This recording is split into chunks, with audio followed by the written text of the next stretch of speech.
And we're streaming on Facebook, my personal Facebook, the Educational Freedom Institute Facebook, Educational Freedom Institute YouTube, my personal YouTube, and my personal Twitter account as well.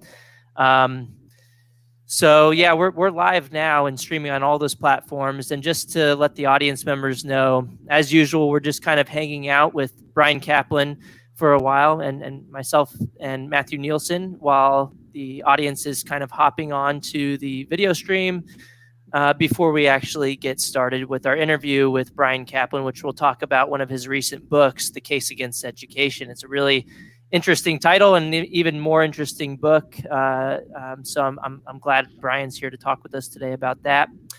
For the audience members, we do have a feature with chat for the audience members. So if you're watching on any of those Facebook, YouTube, or Twitter platforms on the live stream, you can comment any of your questions, or even if you just have a comment about something you're thinking about, or maybe your thoughts on the Case Against Education book that Bryan Caplan wrote, we can feature some of those comments if you comment in any of those platforms, and they'll show up on the bottom of the screen. So feel free to comment your questions or thoughts on anything that we're talking about today. We'll be here for at least 45 minutes, I think, discussing these issues with Bryan. And we're also going to be giving away, we'll do a random drawing after this for Bryan Caplan's book, The Case Against Education. I'll pull up a picture of that now. The Case Against Education, Why the Education System is a Waste of Time and Money. So super interesting book. I've read it. NIelsen's reading it right now as well.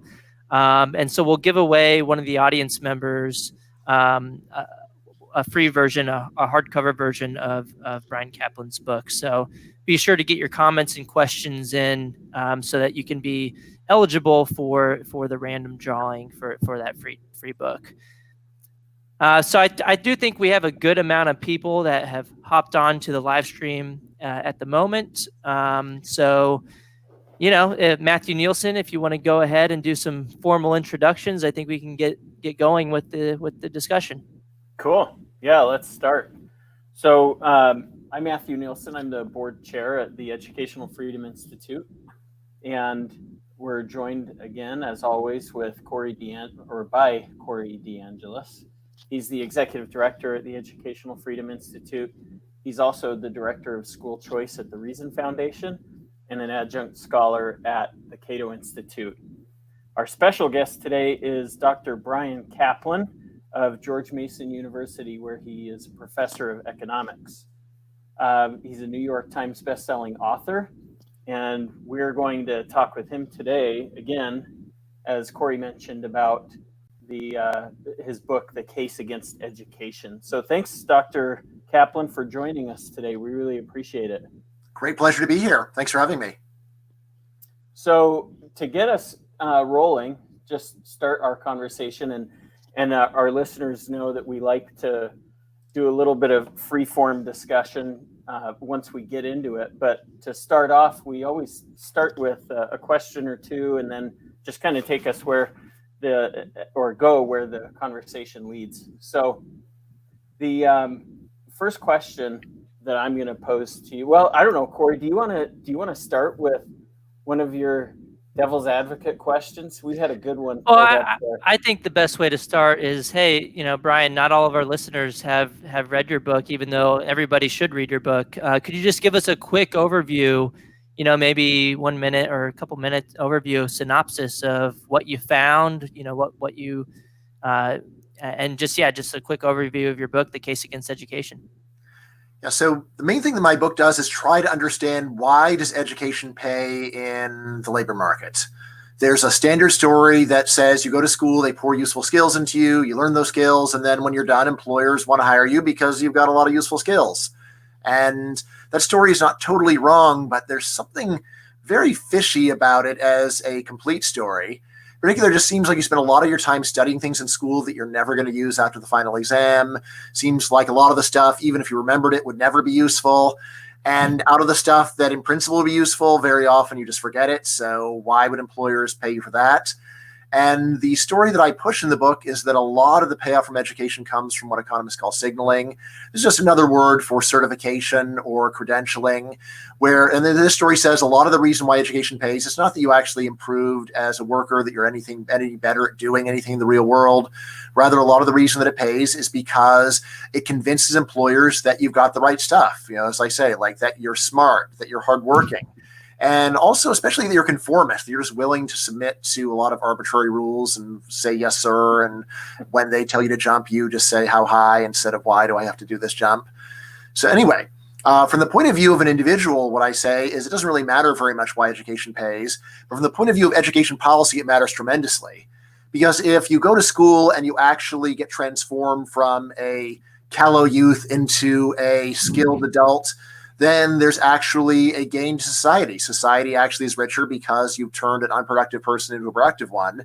On the other hand, insofar as the signaling story is right, it really is a zero-sum game, and the government is basically just pouring gasoline on a fire and burning gasoline, but it doesn't really go very far, or doesn't really do much, right? And again, just to understand what this means, there's this idea of credential inflation that over time, it seems like you need more education to get the same jobs that your parents or grandparents could have gotten with less. And if the signaling story is true, we should expect to see a lot of credential inflation. And as I explained in the book, we do see a lot of credential inflation. There really are a lot of jobs that you could previously get with just high school or even less than high school, where now you need a college degree or even an advanced degree. And it doesn't seem like the jobs are any harder. It's just that employers are looking for someone in the top 10 or 20%. And when more people get one degree, you've got to get yet another degree in order to get into that top 10 or 20%. So the heart of the policy recommendation of the book is austerity, a word that I know has a bad connotation, but I love it and I want the word back and I'm ready to fight for the word.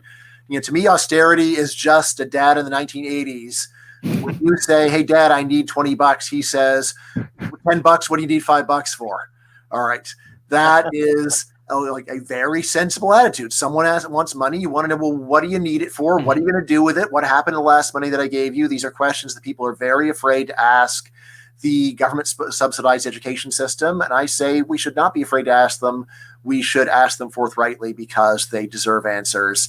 And of course, based on what I'm saying, I think the answer is going to be that a lot of the money's wasted and we'd be better off if we spent less. So Matthew wanted me to hit a little bit of a devil's advocate question, and I'll go with one right now that I've heard from the other side, and it's that, hey, Bryan, you're talking a lot about the economic payoffs to higher education, that you earn more money if you get a degree, and you're discussing what causes those higher outcomes.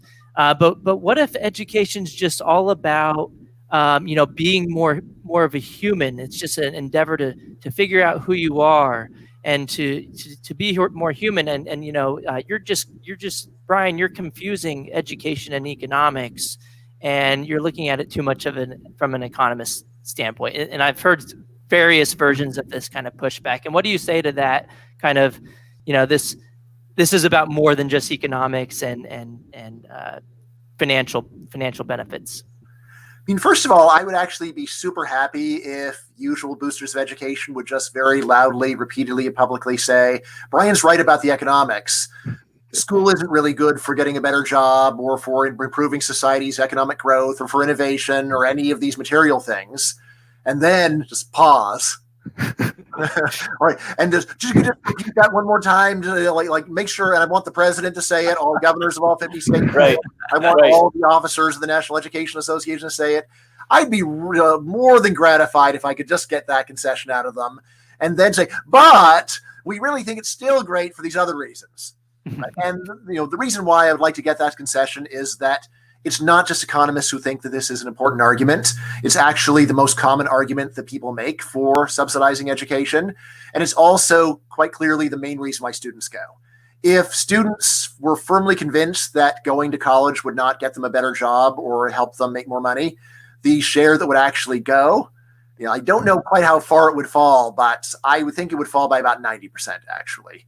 Because right? They may say, yes, it's nice to have an aquatic center, but I'm not going to go and spend years of my life and tens of thousands of dollars of my parents' money for a freaking aquatic center. So that's just the first thing I like to say. Now, secondly, in the book, I do have a whole chapter on this. And Honestly, I'm highly sympathetic to the non-economic arguments, which is not surprising. I'm a professor, so I'm a nerd. I like nerdy stuff. I like high culture. I listen to German opera. I watch every Shakespeare movie that I can find. To me, this stuff is great.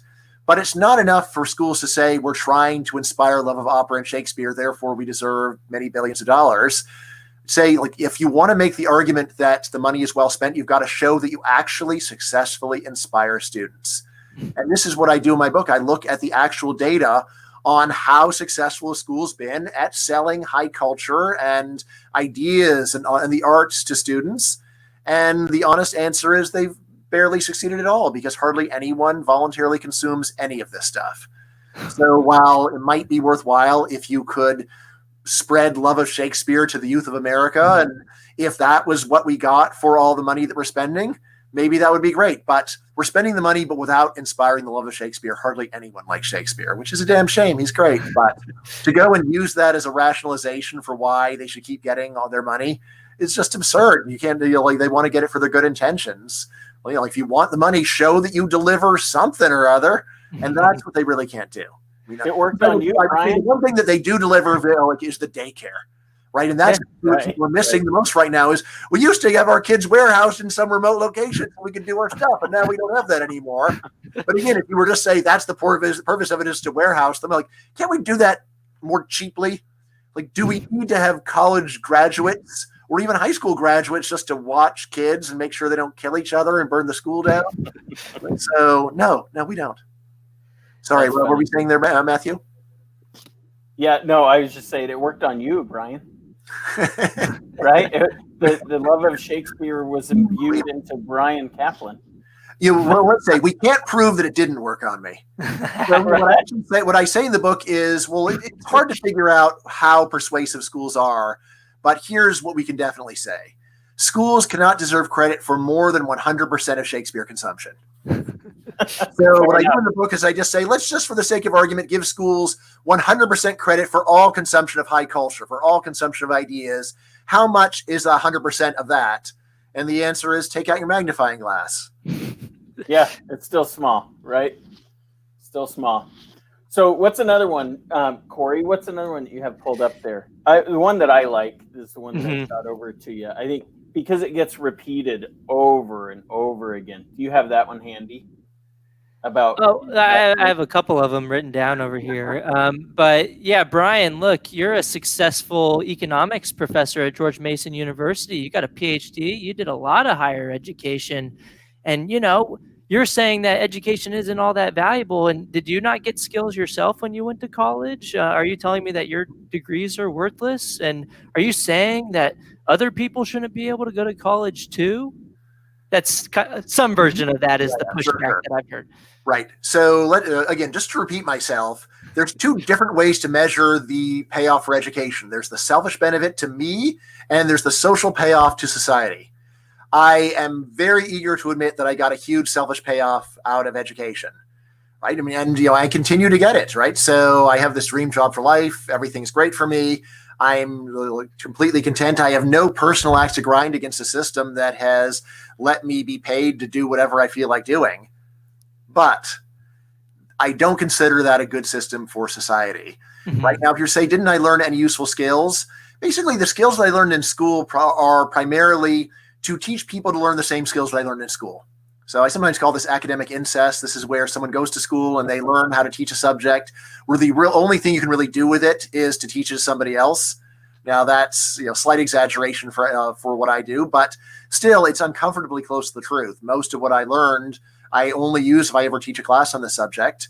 My own research is somewhat related, although even there on my own research, like if I were not at a job where they just paid me to be doing it, what exactly would the social value be? For this book, of course, is really high because everyone's going to listen to me and they're going to stop wasting taxpayer money. But for all the other people, and of course, seriously, what I think is my book would have great social value if people would listen, but I see very little sign that more than a few people will listen to me. It's not going to change the system. So yeah, what is the gain to society? There's the fact that the book that should be written on this subject has now been written. Yay.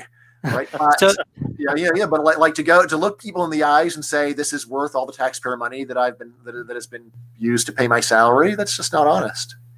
yeah, so let's get to signaling for a little bit. In your book, I think you don't claim that college isn't beneficial at all. You just pretty much claim that 80% of the returns or somewhere around there are because of signaling, not actual skill acquisition. So if signaling is actually beneficial to students, are there other ways of signaling, or should we still just continue going to college because college has that signaling benefit? Yeah, so I say is that if we're talking selfishly, then as long as all the government money keeps drowning the system in subsidies, then probably like at least if you were a good student in high school, you're making a very wise decision. I'm not saying that you should drop out of school and start a company or something like that. Most people would totally fail at that. So why would I recommend that? So that's again, my claim is just that the money that is being spent in you is not really doing very much for society. Now, you said 80%. So yeah, I think that people do acquire some useful skills in college, some useful skills earlier in school, but so much of it winds up getting wasted. So like when I was in K through 12, I think a few people, remember a few things, little tidbits from K through 12. This is one of them that I remember. Mitochondria is the powerhouse of the cell. I know that. I know A squared plus B squared equals C squared, but I've never really used that in my day-to-day job. Do you think that your arguments that you make in the case against education as it applies to higher education apply to K through 12 as well? And could you discuss a little bit about maybe how it does apply and maybe if there are any differences? Yeah. So many people keep misquoting the title of the book. So it is actually the case against education, not the case against higher education. What I'll say is that anytime I look at any kind of schooling, I see enormous waste. Right now, you could say, well, maybe it's just waste rather than signaling, but the system's so cumulative where if you don't do well in elementary school, then you have trouble getting to the honors classes, or you don't do well in elementary school, you have trouble getting the honors class in middle school, don't get the honors class in middle school, have trouble getting the honors class in high school, don't do well in high school, you have trouble doing college. So I do see this great chain sort of Rube Goldberg advice where even when you go back to the earliest stages, if you were just say, I refuse to go and learn this, you'll be penalized. So I think there's a lot of signaling even in early grades. Now, does the share change over time? Plausibly so, that college is even more wasteful than stuff that's happening earlier. But yeah, like sometimes people say, well, what you're saying makes sense for college, but high school, that's all about teaching basic skills. And my reaction is always, what high school did you go to? I wish I went there, because my high school, we spent tons of time doing completely worthless stuff that everyone knew I was never going to need to know again. So what about the arguments? So like with coronavirus, there's a lot of people at home being educated right now. I think you educate your children at home anyway, but a lot of people will say, well, the main benefit of schooling and brick and mortar schooling is to socialize the children. How will they ever, how will these children ever become socialized properly without, government run schools or brick and mortar schools? Yeah. So there are a whole lot of arguments, including this one, where if you say, I'm going to compare school to playing video games in a basement, school looks pretty good. All right. So yeah, we're like living in a closet. All right. So living in a closet, you just be in the dark all day, biting off your fingernails. And then you go to school and you have friends and there's stimulation and there's different activities. All right. So if that's the comparison, then school is going to look pretty good. But that's not a reasonable comparison. It's not reasonable if you look at kids throughout history. It's not reasonable if you look at other countries where people spend less time in school. So I'd say the reasonable comparison, once you are at a level where you're not hitting other kids and knocking over spaghetti sauce whenever you're in a room with spaghetti sauce, is that the reasonable alternative is work. It's work. This is what young adults or old children have done throughout history, is you start working, right? And this is what I say is the most plausible replacement for school, is just for people to be working at an early age. This doesn't mean being a chimney sweep or a coal miner, but just getting kids exposed to a wide range of realistic jobs and start learning them, right? And again, people start getting teary-eyed, they've lost their childhood. And it's like, well, like if you could either be doing schoolwork for 10 hours a day or like working in a donut shop for a few of those hours, like, should we really pity the kid who works in the donut shop? Like, why? Right? Well, and you don't get paid for schooling. You get paid for the of donut course, shop, right? Of course. Right. And again, of course, they're socializing on almost all jobs too, right? And again, and just the idea that every person prefers to be in school rather than working, there's a whole large group of people who actually find school much more painful than work. However, they rarely write essays or give speeches discussing, an ode to why I prefer school to work, or prefer work to school, or an essay giving 17 arguments for the preferability of doing to writing. There is a reason why such essays barely exist, because the kinds of people who would write those essays don't want to write them. They want to do stuff. And, so anyway, worth keeping in mind if you start feeling sorry for kids that have jobs, consider the double standard of how miserable many kids are in school. Yeah, I mean, just to quote Michael Malice, I was on his podcast a few weeks ago. He always says that, schools are one of the only places where a lot of kids will ever experience violence in their lives. So there's a lot of negative aspects. Yeah. There's socialization, but what does that actually mean? It could mean, in getting in fights, being bullied and having a lot of issues with that. So not all socialization is a positive thing. And I think, Bryan, you point out that there are other ways to become socialized that don't have all of these negative or unintended consequences. They don't result in bloody noses. Yeah. I mean, and just the idea that the best way to get socialization is just to be with a bunch of kids your own age. Well, when they're all your own age, then you're all on a similar maturity level. If you want to teach people to act like adults, better to give them more interaction with adults, and that's where you get on a job. Yeah, that makes total sense. I saw a few of your interviews about the case against education, and I really liked. We haven't touched on this yet, so I want to bring it up. Could you just go over some examples of signaling in the higher ed system, or even the K through 12 system? Like, if you look at this, that's that shows us that a lot. I call it the signs of signaling or the symptoms of signaling. Sure. So here's one. Why do kids look for easy A's? All right. If you want to actually learn the material, you would probably want to get a challenging, demanding teacher who doesn't just hand A's out like candy. And yet kids, and including college students, almost always seek out people that will give them the highest grade for the least work. This doesn't look like someone who's trying to acquire useful skills. It looks like someone who's trying to get a stamp on their forehead, A+ for very little work. Right. Mm-hmm. So that's one sign of it. Another one, which is highly relevant, is back before the coronavirus hit, if you wanted to go to the just back up. So first of all, figure out what do you think is the best college in America. So just come up with your personal answer to that. All right, now let me tell you, you can go to that school and learn as much as you want for free without even applying. How? Just move to that school and start attending classes. I have gone to Princeton. They do not card you. There's no effort made to prevent people from getting free education. Right. If you want to go, just start attending classes, and likely no one will ever even notice that you're there. If you're compulsively honest, you can even go to the professor and say, I'm not really a student here. Would you mind if I audited your class? And most professors will first be shocked and stunned and confused, and then get a little tear come down their cheek like, you want to learn what I have to teach? Good gracious, this has never happened in all my days. Right. So it gives you an idea then the thing that people are looking for when they go and fill out the applications and wait to get accepted and then pay tuition, they're not there for the learning. They're there for what you don't have if you do it the guerrilla way. And that is official recognition that you were there, the grades, and so on. That's what you actually are paying all that money to. That's why George Mason students pay money to go to Mason instead of going to Princeton for free, is Mason will certify that they were there and Princeton won't if you try it through that unofficial path. And it looks like I'm on Rate My Professor right now. It looks like if you're a hard professor, you get a lower score. Oh yeah. Is that the case on Rate My Professor? So like, if the benefit to education was actually getting an education, you would think difficulty or, how hard the professor presses you would be a good thing, not a bad thing, right? Yeah, absolutely. And someone else pointed out that there isn't any ranking on Rate My Professor for real-world relevance of the material.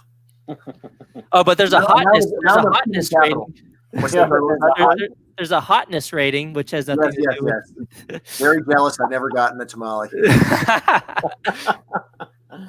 Nice.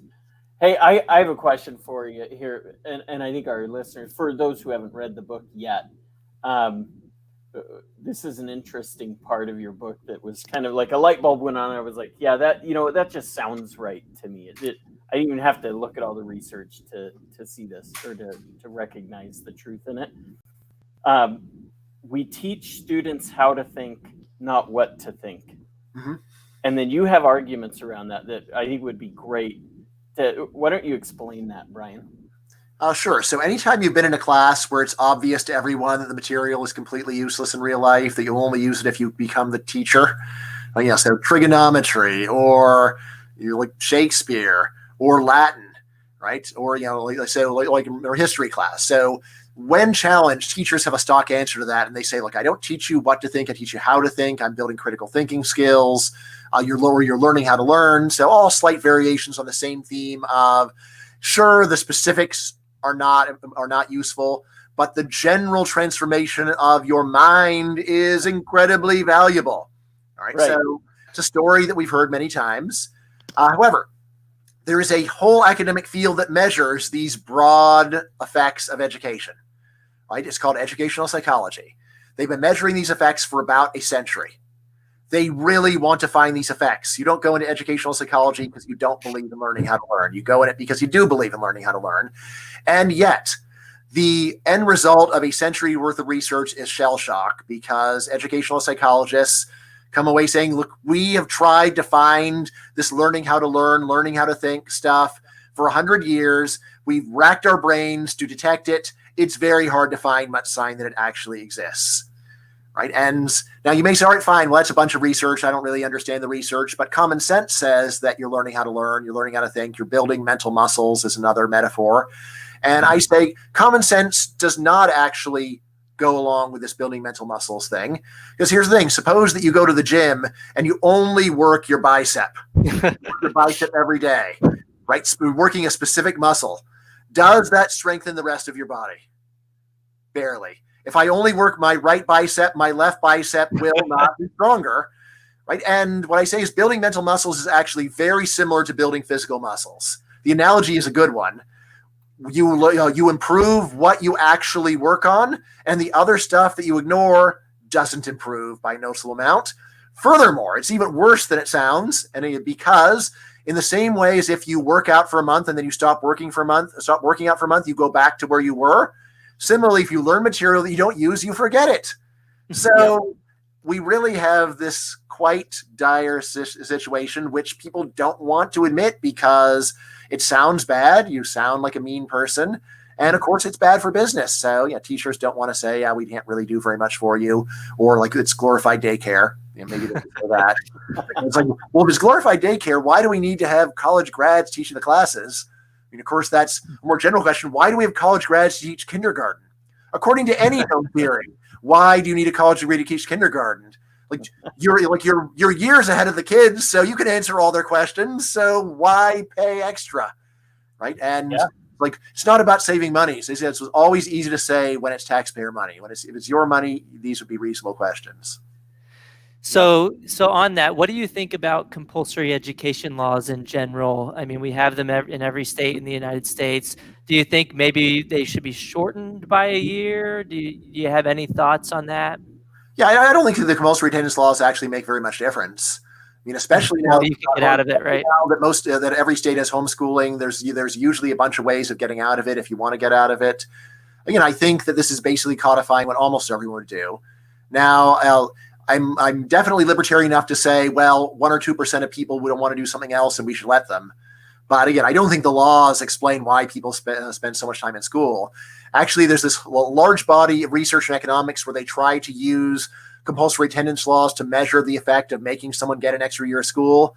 And the first problem with this research is that it's not even clear that states with higher compulsory attendance ages have people getting more education.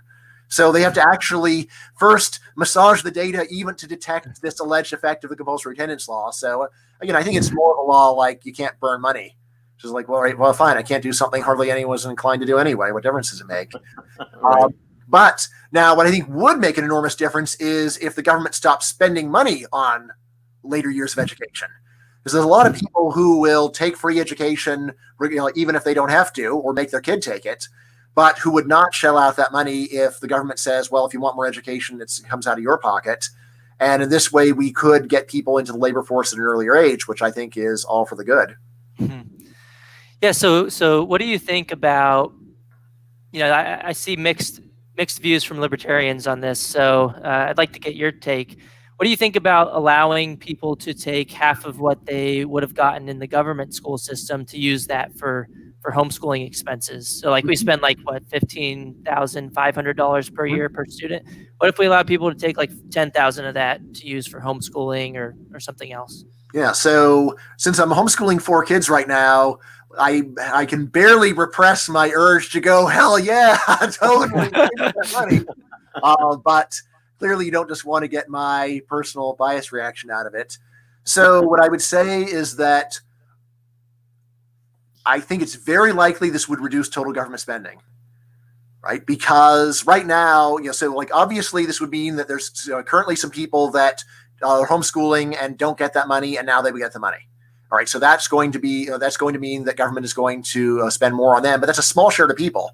On the other hand, the fraction of people that would switch over to homeschooling, if they could get that much extra money per year, I think that would easily multiply the share of kids that get homeschooled by 5, maybe 10 or more, especially if you could take that money and use it to hire a tutor or something like that. Yep. And then as long as you are spending less per student, then I think actually this would save taxpayers money. And then in terms of the quality of education that kids get, I think it would probably be quite similar. Like the main thing, that I would just, I think you should point out, if you're honest, is that there is a small share of just totally irresponsible parents. I'm not saying that it's even 10%, but say 3% who would just take the money and spend it on drugs or alcohol or gamble it away or whatever while their kids are illiterate and numerate, right? So, right, or at least they only pick up the literacy and numeracy they'll pick up from the internet and television. So there is that. So on that, what do you think? I think there's like 2 different possibilities of how to,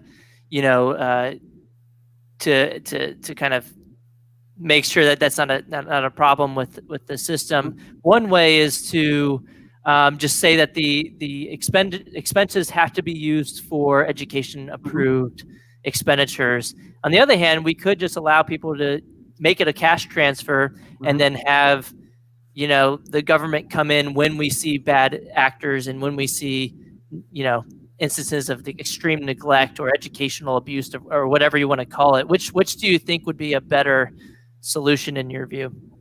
Right. Like a before the fact or after? You only use the money for educational expenses. This really just becomes a flexible voucher program. Basically, because it means then the parent cannot just write themselves a check for teaching their kids, presumably. Otherwise, it's meaningless. So that has it does cut down on the problems of extreme child neglect or just wasting the money, but it, on the other hand, it also means that people then like homeschoolers no longer actually get the benefit. It does actually create a bizarre scenario where I could pay you to homeschool my kids, you pay me to homeschool your kids, right? And that way we both collect the money. And once we got that deal going, then crisscross. Well, I say that I'm homeschooling your kids while I'm doing my kids, and so on. So you've got that. In the end, I think that it's a good idea overall, and so I think the right way to deal with problems of neglectful parents isn't to punish the overwhelming majority of parents who are doing a fine job, but to go and say, look, if we find actual cases of neglect, then we'll cut off the money or whatever.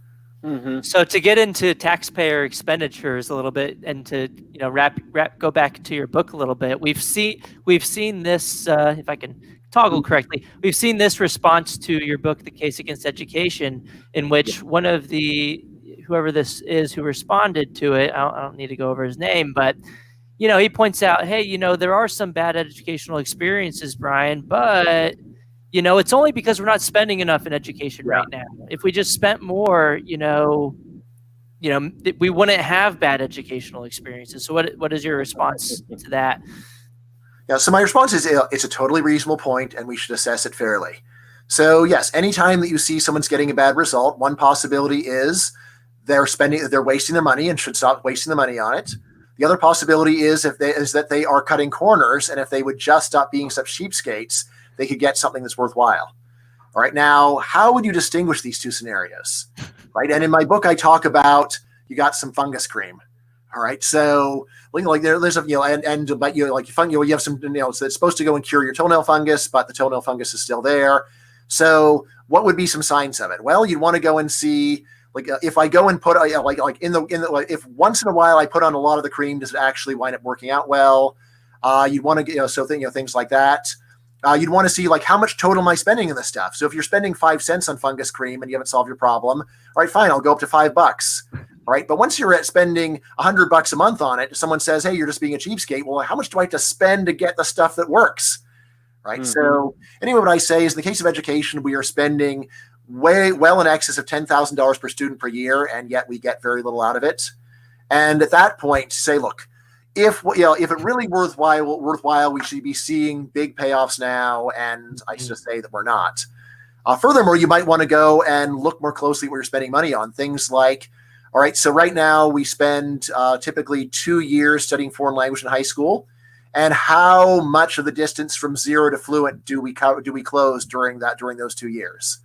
And the answer is maybe 1%. All right. So while in theory this is possible, and by the way, actually, since I am a homeschooling parent, there have been a number of cases where I have just said, look, I know other people don't make this work. We're going to make it work, and I just put in a lot more effort. So. My sons actually did learn Spanish in homeschool, right? But in order to do this, they didn't just put in 10% more effort than a regular kid puts into Spanish. They put in probably 20 times the effort. Right. Now, I didn't actually press them to do this. Once they started learning, they got interested. But say, look, in order to really get a payoff for foreign language, we have to do 20 times as much. Otherwise, they're not going to be fluent and they're not going to learn to speak the language in a useful way. So does it really make sense to put 20 times the resources into this thing? Brian, did I just hear you call for, increasing education spending by 20 times? Is that... Yeah. Let's just edit it so it sound that way. There's a lot of things where you would have to do that. Although even there, a lot of times the time is important, but a big thing that I noticed and a big reason why I took my older kids out of public school is to say that the teachers just have the wrong attitude. What do I mean by that? I mean, they have a very emotional, touchy-feely attitude. They're not focused on the mastering of a body of knowledge. I am someone who focuses on the mastery of a body of knowledge. So when I taught my sons history, we don't do posters. We don't go and watch little videos. We read the book, learn material, write essays about it, take tests. That's the way that you master body material. And then we discuss the material. We do hypotheticals. We go and we have a strict hardline attitude, where we say there's really understanding it and then there's fake understanding it. This isn't about the student's feelings. It's about mastery of knowledge. And if you don't have that attitude, again, it's very hard to master a body of knowledge if you aren't even trying to master a body of knowledge. And that's really what I see is so wrong with the whole teaching philosophy of schools. Mm-hmm. And again, you might say, well, then why don't we just switch over to your philosophy, Brian? And I'll say, those people will not switch to my philosophy. They're just the wrong personality type. You could make me the principal of the school, and the only thing I could do is start firing people because stop thinking about the students' feelings so much. That's not what we're focused on. Focus on whether they can demonstrably show that they understand the material, right? And if you don't, then you failed. Right. And that is not the attitude that people running to working day schools have. So speaking of feelings, this wasn't on my list to talk about, but I'm open to this page on your book, Brian, The Politics of Social Desirability Bias. And feelings made me think of this. So can you explain that just, back of the napkin, tell our listeners what you're talking about in that part of your book.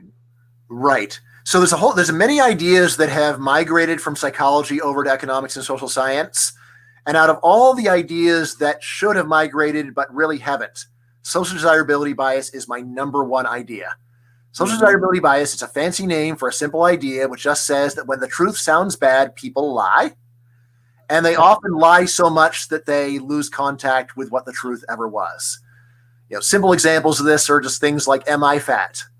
All right, there's a socially desirable answer to that. And the answer is, of course, no, Brian, you look No, you're not fat. Great. All right. Or, did you go to church? Did you vote?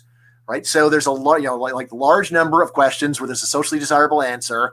And psychologists have confirmed the obvious point that when the truth sounds bad, people lie.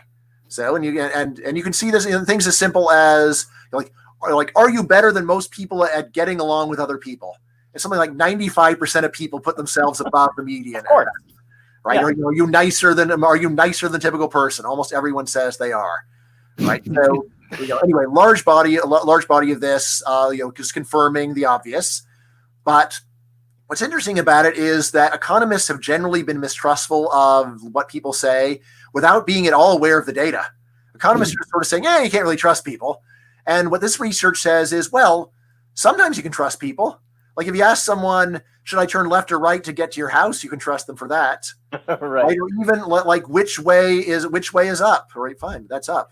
But when the truth is socially desirable, that's when people start lying. That's when people start losing contact with the truth itself, right? All the way down to there's no such thing as a stupid child, right? When people say that, I don't think they're saying, okay, well, obviously that's ridiculous, but let me lie so people like me. Instead, they've just lost the propensity to evaluate the sentence truthfully. And they just, of course, every child's stupid. Or like what happened? There were a lot of stupid kids when I was a kid. What, did they all disappear? Where did the stupid kids all go? Like, of course, there's lots. Well, and I think you also have a social desirability bias to say, education is really important. Education, yes. There are obvious benefits to education because nothing is more important than education.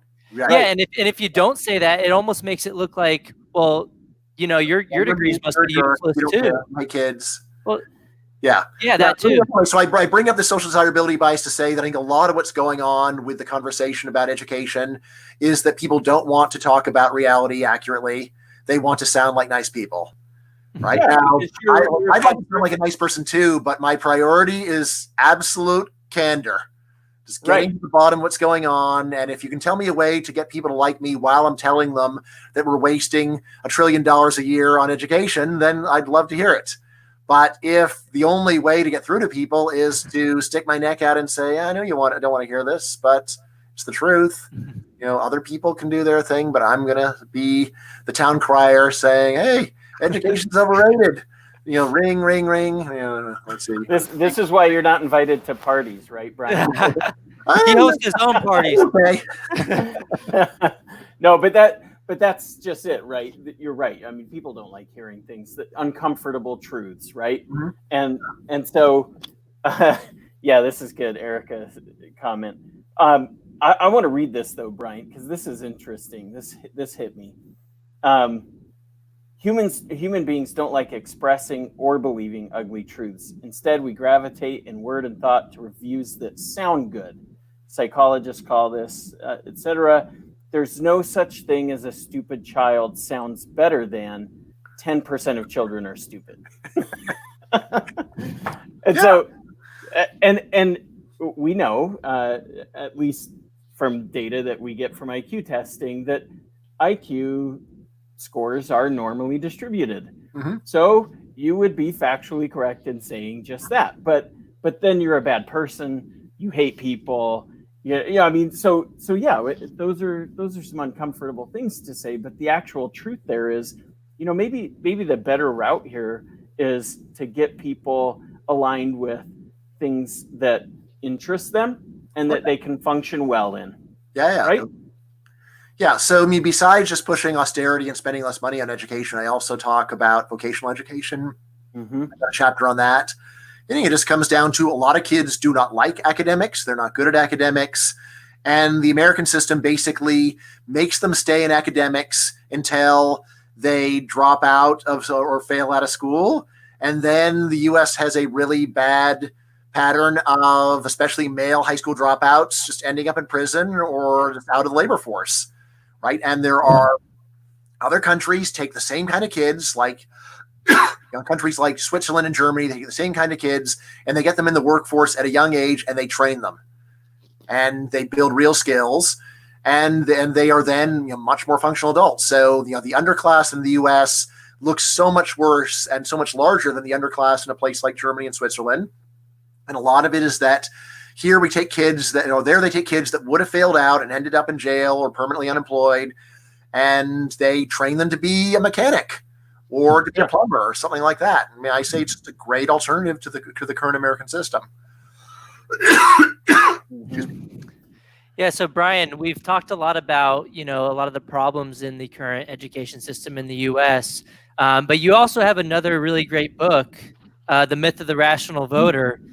Could you talk about maybe there isn't a connection, but is there a connection between what you talk about in this book and how that could lead into, ineffective policies in the education space? Yeah, of course, like the two books are as tightly connected as two hands together right now. So here's the thing. Many people have, after listening to me argue about education, have just fallen back on, all right, look, Bryan, no country on earth does what you're saying, so you're wrong. It's like, all right, well, what can you say about that? And I go, oh, yeah, my first book. So my first book actually says that it is very common for policies to be very popular yet very bad. And why is that? Because often the truth doesn't sound very good. And what is an election? An election is a popularity contest. It's a contest for the popularity of people, and it's also a contest for the popularity of ideas. So I say this is my story about why no country on earth listens to me, is that if you are running for office, what you want to say is children of the future, every child, it can grow up to be president. Every child, we can't. There's no telling who the next Einstein is. We're going to teach all the children to think and critical reasoning, and they're going to be Renaissance people, and we'll inspire them. And that's what you say if you want to win. Mm-hmm. As it sounds good, and it's a popularity contest. So when you're trying to win a popularity contest, just pander to people's prejudices. And I say this is actually a general problem with government overall. Definitely a problem with democracy. And actually, I say really dictatorship is not so different, because dictators generally don't want to be hated, right? There's a small number where they are where basically a small group manages to seize control of our country and get an absolute stranglehold, and then they ram terrible, unpopular stuff down the throat of the country. Especially Marxism-Leninism has a pattern of doing that. But more normal dictatorships, they're drawn from regular people in the country, more or less. They're not complete weirdballs or weirdos or oddballs. And they too want to be liked, and they don't want people to be angry at them. And so they also adopt policies and say things that sound good. But again, if you go and listen to dictator speeches on YouTube, very rarely they give a speech saying, "You are my slaves and you will do as I command." Even Kim Jong-un doesn't talk in a speech like that. Right. So of course, it gives you an idea that all politicians feel some reason to go and pander to the feelings of the public, whether or not it makes sense. And democracies, this incentive to pander, especially so. And I think that's really what's gone on with education, is that almost all of us know through firsthand experience what a joke most education is, but we keep it in our own heads. It's part of our life story about all that time I had that ridiculous class that I had to do and that terrible teacher. But when someone asks us what we think about education in general, we very rarely draw upon what we know. And instead we start reciting touchy-feely, feel-good slogans. So try to get people to stop doing that and say, look, trust what you saw. Don't trust what you hear other people tell you to think. So does any of this pandering have anything to do with this? and so what is your response to a lot of these presidential candidates, either calling for free college or similar policies like student debt cancellation? I think Biden just came out with this, like a week ago. What are your thoughts on those types of proposals? I mean, good grief. If you could think about policies that made less sense from the point of view of any known political philosophy, I'd like to hear what they are. So, the basic fact is that college graduates and people who go to college on average are better off, and the people who are lower income are less likely to go to college. And while more spending can go and tip that a bit, it does not transform it. So basically, when you forgive college debt, what you're doing is giving a large transfer to better off young people. Right? So it is extremely wasteful. you're going and throwing a pile of money just to help a few people that are in over their heads with debt who didn't wind up getting good jobs. So if you had any idea of spending the money wisely, you would target it to the small number of people that went to college that where things worked out poorly for them and help them out, rather than just doing the scattershot approach. Right.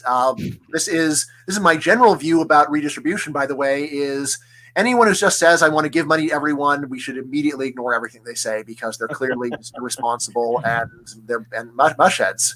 Right. Like, it makes sense to go and target government money to solve a problem. That could make sense.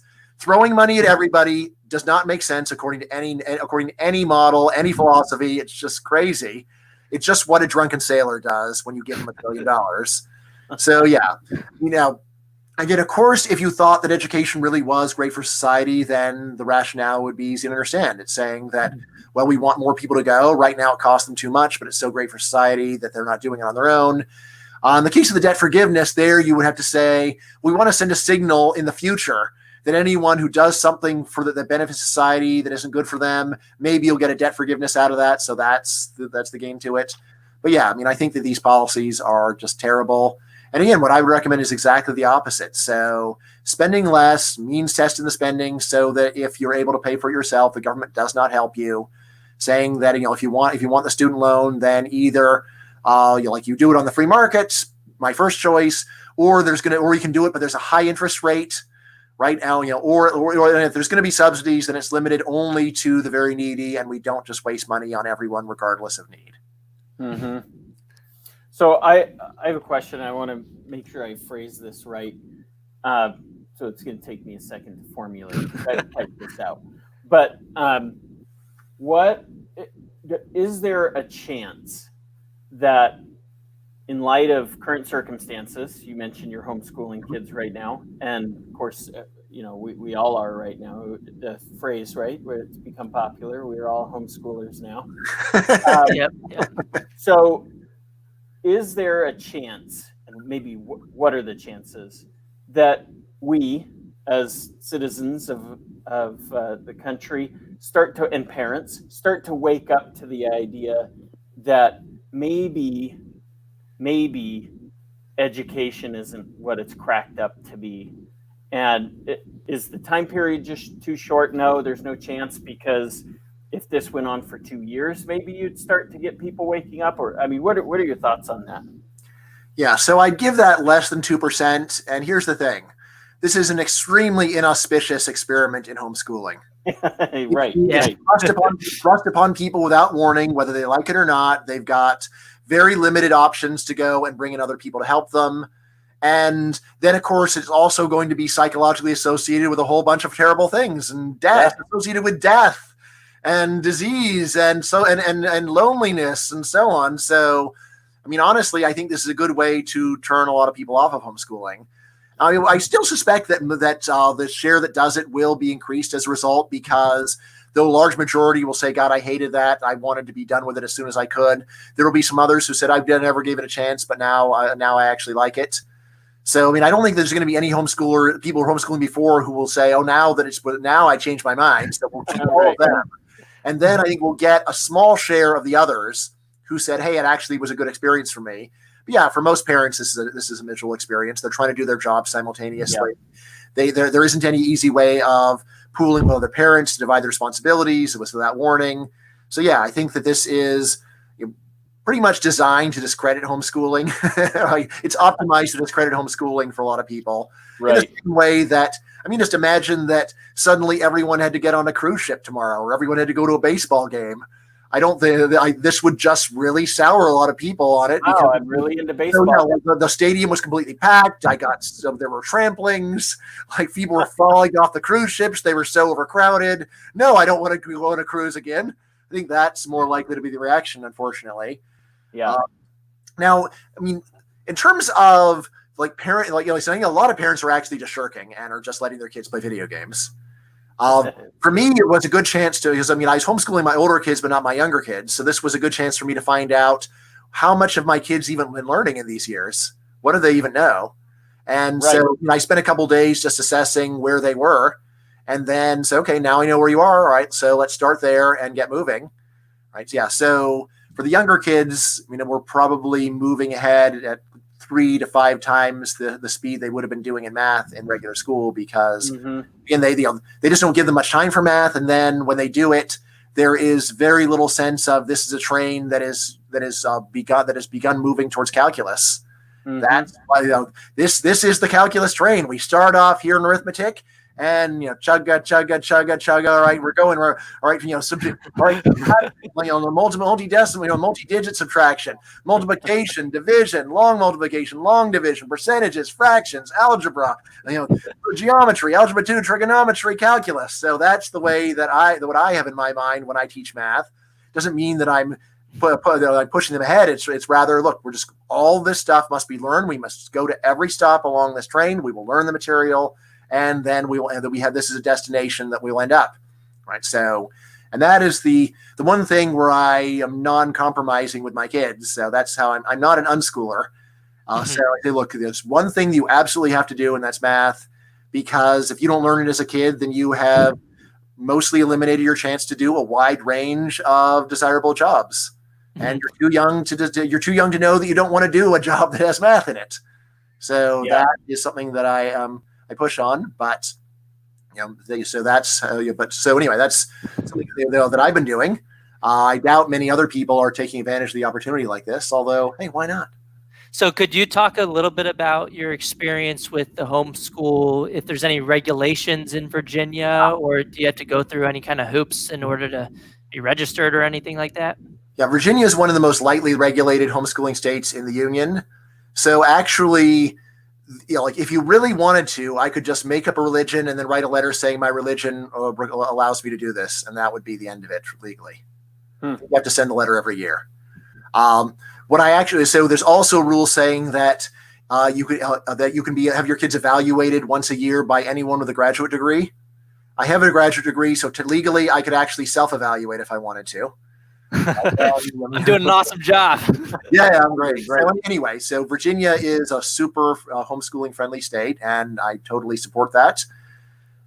Again, like, does this open up the opportunity for terrible parents to do a terrible job? Yes.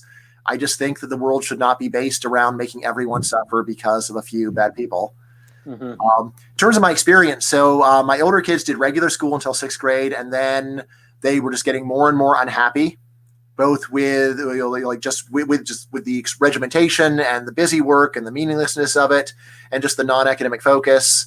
And so, actually, what we did to start is I said, okay, this is going to be a trial period, and in the month of August, before you start regular 7th grade, we're just going to have a trial period for homeschooling and see how it works. And you have to commit. You have to give up a month of your summer as your partner share if you want to invest in this enterprise. And they were happy to do that, and that worked out well for us. And so then we did homeschooling for both years of middle school. And then me and my sons both wanted to continue through high school. Everything seemed to be going very well. My wife wanted them to go back to regular school. So they did that they went back to regular high school for 3 weeks, but we were so disappointed with the experience that all of us were then convinced to switch back to homeschooling. And now my older sons are finishing up 11th grade. So let's see, so in grades 7 through 10, they completed 10 AP tests each, which is pretty good. Whoa. That's really good. Really good. Yeah. So you knocked them out of the park too, right? Yep. So, and actually this means, again, usually like very advanced students, they're only getting started at AP tests in like 11th grade. So, we'll have a lot. And again, there is a signaling element here. We want to signal to colleges that this isn't just their dad saying that they're good, where understandably they're going to be doubtful about that. And my older sons, they've also been able to take classes at Mason. There's a program at Mason for high school kids to take college classes. This last semester, they were able to do independent study officially under a historian here, and they've written a publishable paper, which, of course, I'm their dad. I think it's very good. Wow. But I'll predict it will get published in some academic journal. So pretty good when you're in 11th grade. Really good. And by the way, so my older sons have both wanted to be professors themselves for a long time. So, they understand everything that I've been telling them, and they just say, but it looks like a great deal. And I say, yeah, of course. Right? It's a great deal for the professors. But my conscience does bother me a bit. I am a whistleblower. I at least want taxpayers to know they're getting ripped off. So, hello, taxpayers, you are being ripped off. Just thought you ought to know. That's good. And so, do they have like an idea of what type of professors they want to be, and the subject? Yeah. So I think like in a ideal world where there are a lot of jobs for history professors, they'd rather be history professors, but they know that there are not many such jobs. So their plan is to be economics professors and then do economic history, and that way you can combine a lot of interest together. So, that's their current plan. They've had it for a while. And again, like I definitely did not pressure them and say, like if you want to be called my son, you got to be an economics professor. I always try to actually say, look, you're seeing how great it can be to be professor, but let me remind you about all the people who crashed and burned trying to be professors, and just, like be aware that is a possibility. One of my sons says that one of his great nightmare in life is to have a non-academic job. Right? I say, it's not that bad, but Erica wants to know if they are twins. Yeah. The older two are identical twins, so that's made it easy because their interests are so similar. They're so much on the same level. And seeing my other kids, I've got a fifth grader and a second grader, so that's been a little bit more work because I've got to juggle, and there are two different levels of math, right? And then I've actually got my older sons teaching the younger one Spanish, and again, that has some issues. Again, I guess I was hoping more that the youth advantage in foreign language would outweigh any maturity disadvantage, and so far that's probably not true. But still, like, here's the thing: is that Fairfax County Public Schools officially have Spanish in the curriculum. My younger kids have been learning Spanish for years, and yet I would say in 2 days they learn more Spanish here than they did in all those years of school. So, and again, it's just a wrong attitude that they have there. It's that it's all supposed to be a big game. Right, and we're all learning Spanish together. Right? Instead of, look, there's a language called Spanish. Like either you can speak it or you can't speak it. And we're going to actually master this body of knowledge so you can speak Spanish, and so you could be dropped in Spain and you can talk to people and do things. And if you can't do that, then you played a Spanish game, but you haven't really studied Spanish. Yeah, my high school required everyone to take 3 years of Spanish. I know some stuff, and I'm not gonna do it on air because it's embarrassing. But most people did not retain much of any of the Spanish speaking skills. They just kind of went through the hoops to get the grade, and they passed obviously, but they don't remember any of that Spanish if you ask them now. No recuerdo. It's actually true. My Spanish is now at its all-time peak, which is not good, but I had 3 years of Spanish in junior high and high school where I learned almost nothing. And then since my sons are speaking it and we're watching everything with Spanish subtitles, I've picked up a lot more from that than I ever got from school, although still I'm no good. But but again, like if I put in a lot of time, but then I could, but it would, like the time and just a serious focused attitude, one where you stop kidding yourself about how good you are and just face facts, like how good, what do I really know? And like once you're there, it's okay. Now I know where I am. Now I can proceed from there, rather than just telling everyone, "Oh, you kids are great. Oh, we've learned so much. We've come so far." Have we?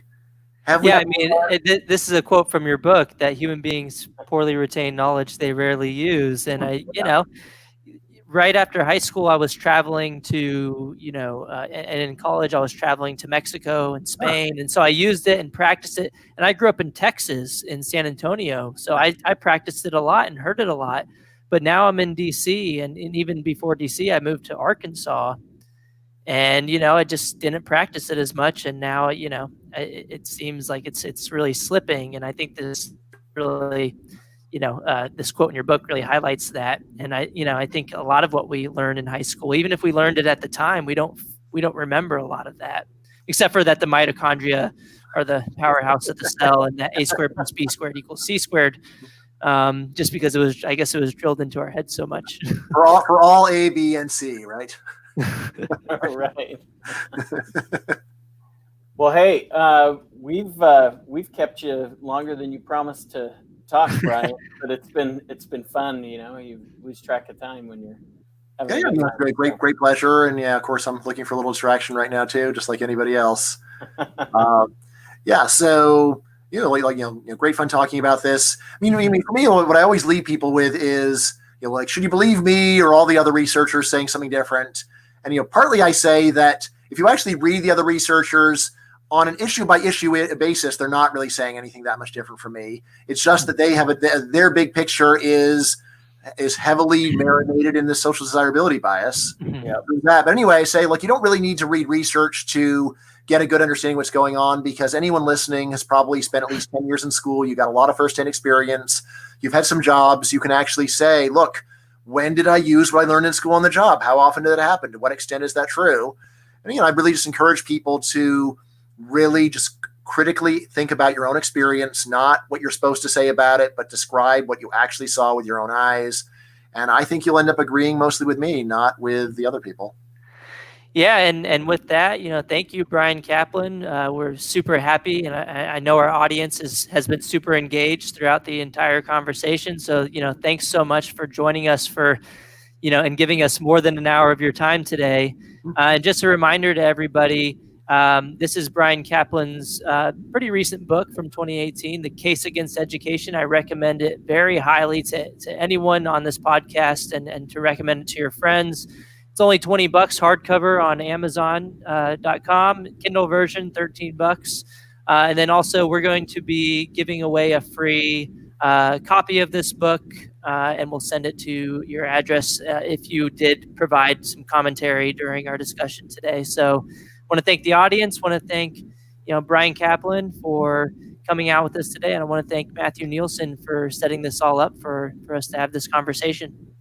Thanks, Bryan. Really, my pleasure. So great talking to you guys, and just everyone, stay safe and try to have some fun too. Good. Cool. Thank you so much. Have a good one. Care. Okay, talk to you later. Thanks a lot. See ya.